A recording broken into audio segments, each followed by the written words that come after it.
After the Apocalypse, a pandemic survival story.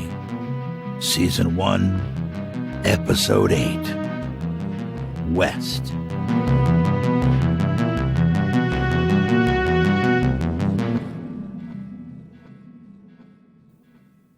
Janet stopped the Range Rover and threw it into park.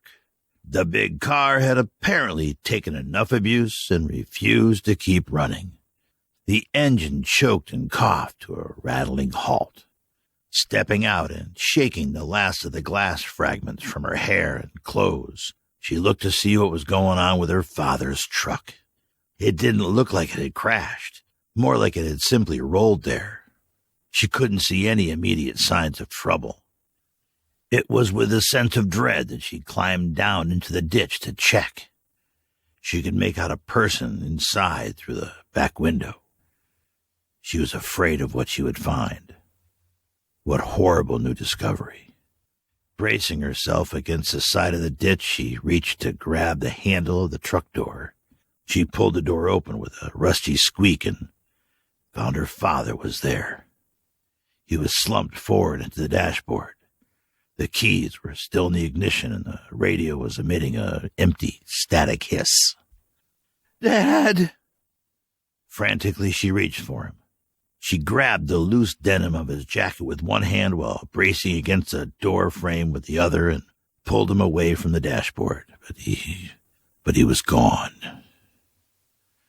He looked old and small.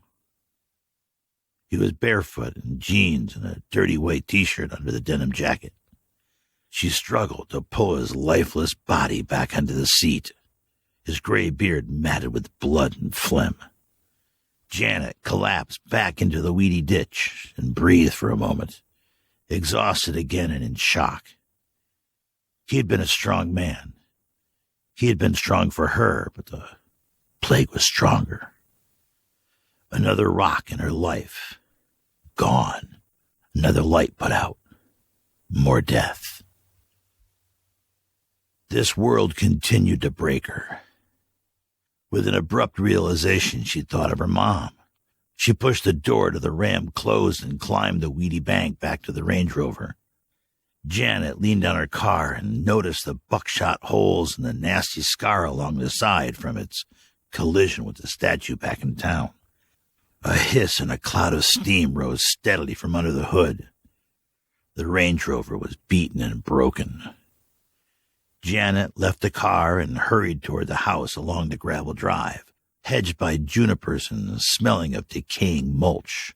Her head was swimming from the physical exhaustion, the shock of finding her father's body and the expected terror of what was waiting for her in the house. The long driveway telescoped in front of her. It was pulling her now to the house of her youth. White clapboard, shingled roof. With each unsteady step, the fear and apprehension grew. What would she find? Janet pulled the broken screen door open and entered the house. She didn't see anything immediately out of place. There were no lights on, and it smelled almost the way she remembered, a sweet melange of cedar, mothballs, and 50 years of her mother's cooking. The dark paneling of the living room made it feel small and close. A warm and familiar leather couch was set in front of an old console TV, just as it had always been. A homemade quilt was folded neatly on the cushions with a commemorative pillow from a long-ago vacation trip.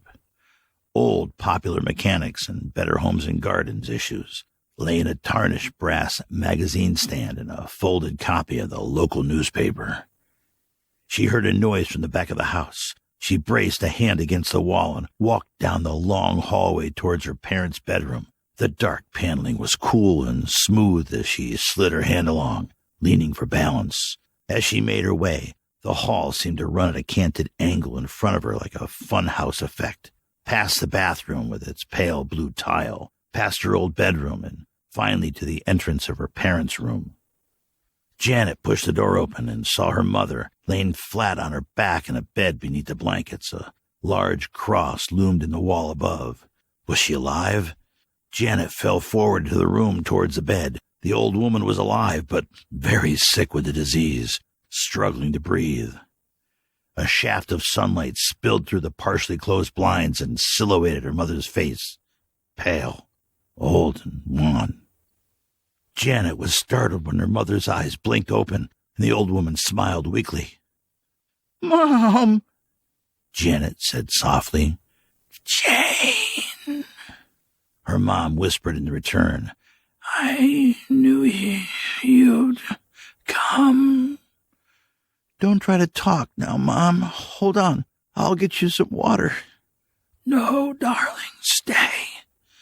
Let me look at you," her mother appealed through struggling breaths.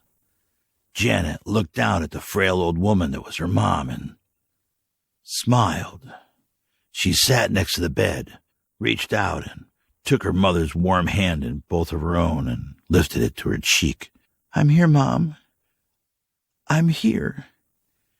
"Jane, your father, he went for help," her mother croaked. Janet thought for a moment, then looked away, shaking her head slowly. "He's gone. Jim and the kids, they're all gone." Her mother closed her eyes and a tear ran down her face. "Jane, hand me my Bible." Janet picked up the well-worn leather Words of God from the end table and placed it into her mother's warm embrace. Time seemed to slow down for Janet. She may have dozed. When she roused, her mom was asleep, breathing those shallow, rattling breaths. Janet went and poured a cold glass of water and brought it to the bedside table. She went back and wetted a towel in the bathroom.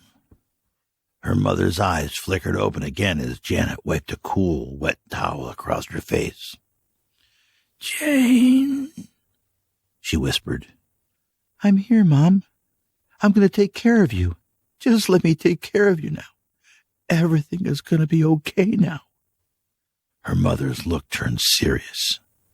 "Jane, you know you're the best of us, the best part of us. You know that." "I know, Mom." "Jane, I've been talking to God." Janet tried to smile reassuringly. "It's okay now. He said it's okay. He said it's okay, Jane. I love you, baby Jane. He said it's okay." "I know, Mom.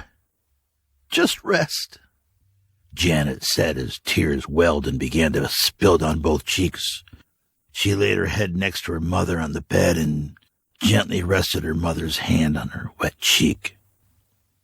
Janet lay that way long into the night, even after her mother had drawn her last labored breath. She was gone. Her dad was gone. Her family gone. It was all gone now. Everything. Everyone. All gone. What did she have left? Nothing.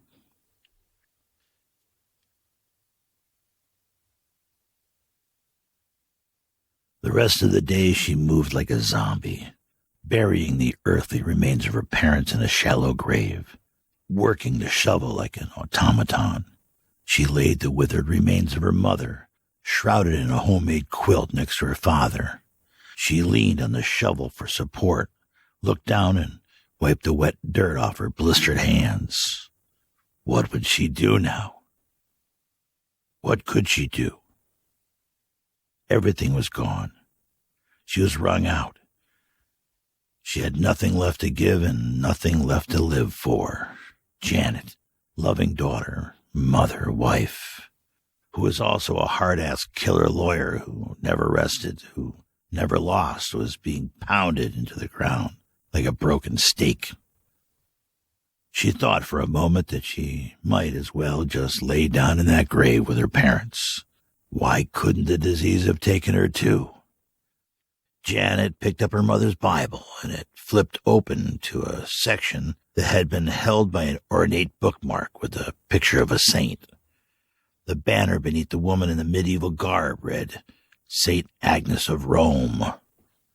Janet read the marked passage out loud in an exhaustive whisper.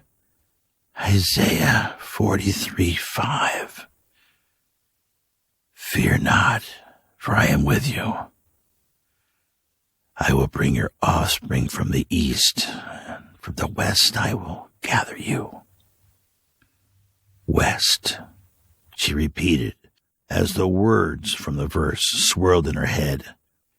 She would keep moving, not because she had anywhere to go, not because of any purpose, but because there was simply nothing left for her here. Nothing but ghosts. And she didn't have the energy to talk to ghosts anymore. Janet closed the old Bible, bent down, and tucked it into the quilt. She picked up a shovel and covered the last connection to her old life with dirt. Janet took a cold shower and pulled on some of her old hiking clothes that her parents had stored in the attic. Jeans, thick shirt, and down vest along with a backpack. The Range Rover was dead. It had joined the soiled heap of death that was her world. She'd move west on foot. She tried to find her old hiking boots, but they were rotted out from sitting those years in the wet basement. She opted instead for an old pair of running shoes from college. They'd have to do. She threw a sleeping bag and some food in the pack along with some pictures of her family and parents and started walking. Janet slumped her way into the dirt trails and hills behind her house, heading vaguely west into the nothingness of forested hills. She walked alone. Eventually, when the exhaustion overcame her and the sun was low, she sat down on a tree that had toppled onto the road during the storm. She put her head in her hands and breathed. Emotions came at her in a rush, the loss, the death, the brokenness. It all swam into her mind. She began to sob. Her shoulders slumped and heaved as she was racked with sobbing for her family, for her kids, for her husband, for everything she had lost and everything she had weathered in the last few days. You all right, miss? The voice shocked her out of her tears. Janet, startled, looked over her shoulder to see a smiling man standing behind her. He was probably 35, with a bit of a beer gut and a trucker hat. He had a deer rifle slung on his back and a small camouflage duffel. The man came closer. Can I help you, darling? These are strange times, he continued. Ought not to be alone out here. What's your name? Janet turned her head and appraised the man with a sideways glance. He was smiling, but his eyes were shifting around between her and the road and the woods. Janet did not answer. She watched the man's body language and saw it turn from friendly to patriarchal. Another a-hole, she thought. But did it even matter? At this point, with nothing left, was it even worth fighting? All those years of fighting and everything gone? Just leave me alone, Janet finally said flatly. Well, I don't think I should, the man said, reaching out and putting his hand on her shoulder. It ain't safe for a woman like you to be alone in these times. Janet fought the urge to tense up at his touch and feigned resignation, but something deep inside her lit like a small fire. She may have been broken, but she wouldn't acquiesce to a man like this while she still had breath in her body. You and me, we're going to be friends now, he drawled. As he leaned over her from behind, something inside of her snapped. She remembered those Krav Maga training sessions in the city, like the uncoiling of a spring. She brought the hard point of her elbow up into the man's throat. He staggered back with a shocked look on his face, trying to unsling the rifle. But she was on him, bringing a fistful of sand and gravel into his eyes. Stop! He screamed, swinging blindly with his fists. Janet, on her feet, circled out of reach. She grabbed a rock from the ground and threw it with the fury of 1,000 souls at the man's head. He screamed and dropped to his knees. The man was on the ground, curled up holding his head. Janet kicked him a couple times, spending her remaining fury in the act. "Stay down," she commanded. She took the man's pack and rifle and tossed them aside. She kicked him again for good measure. Janet knelt on one knee and leaned in close. Staring coldly into his bruised and bloody face, she said, "KJ, my name is KJ." Janet straightened up to her full height and inhaled deeply. If this was the way the world wanted to play it, so be it. In fact, bring it on. She had nothing left to lose, but she also had the skills to survive. She was uniquely suited for this new world. Janet had spent the last 15 years juggling work, life, and family. Now, she only had to worry about one thing: survival. That simplified things. She left the man to his misery and headed west into the low sun. She was tired, but she was strong now, renewed somehow, reborn.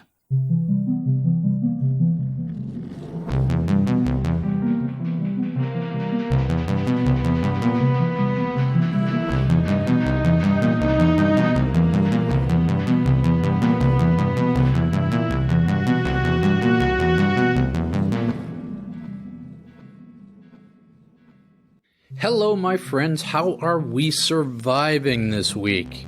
This is Chris, your writer and producer, talking to you live from the frozen wastes of New England. If you listen hard, you can hear the winds howling outside my office window. So today we wrapped up the 4th chapter introducing our friend Janet, KJ the Killer. What do you think? Would love some feedback. As always, would love whatever support you can lend me through sharing the story with your friends or even with your enemies. And as we build our audience and our community, I'm enjoying myself, but I need your shekels, your ducats, your real, your pounds, and your dinars to keep the lights on. So do us a solid and go to the Patreon page at patreon.com/after the apocalypse, all one word. Make a donation, keep the story going. This week, I'd like to thank my friend Jim for pitching in. Thanks, Jim. I appreciate the support. I've always been a fan of science fiction, and writing this story has really helped me dig into that a little bit more, think harder about the genre. Because for a lot of people, science fiction is like, it's comic books, right? The stuff your 10-year-old boy or nerdy men with no social skills do. It gets the short shrift, so to speak. But I've always been a fan. I like the way science fiction creates a safe space to explore new ideas, sort of a sandbox for out-of-the-box thinking. It's a place where authors can chew on what-ifs and not get beat up culturally for it. And I just listened to an interesting piece by Jordan Hill on the libertarian history of science fiction, which was thought-provoking. He references the hard science fiction authors from the quote-unquote golden age of science fiction, like Asimov and Heinlein and all those great stories. And I can remember reading those, right? Sitting down to read Dune by Frank Herbert or the Foundation series by Asimov and not being able to put them down, literally reading through the night until they were done. But I'll share another foundational, no pun intended, story that has influenced me. And it's a book that started as a pulp serial written by L. Ron Hubbard. Yes, that L. Ron Hubbard. But this was before he went nutty with the Dianetic stuff. It's called Final Blackout. And it was published in book form in 1948 and very much influenced by the World Wars and that generation's experience in those wars. It has a character named the Lieutenant that is one of the best apocalyptic characters ever written. It's a bit dated now, but it's a fine piece of writing, and I fully intend to lean on it in my apocalypse. So thank you for listening. Again, if you can contribute some to the Patreon, that would be great. I'm posting the transcripts of the shows there and other things like these outros and character sketches. If you become a patron, you get access to those. Please share with your friends. We are 4 weeks into our official launch, and we're just pushing past 700 listeners. If I can get a couple bucks from 100 true fans, I can keep the project going. My friend Dave is offering to have his daughter, who's an art student, do some fan art on the characters. I love that.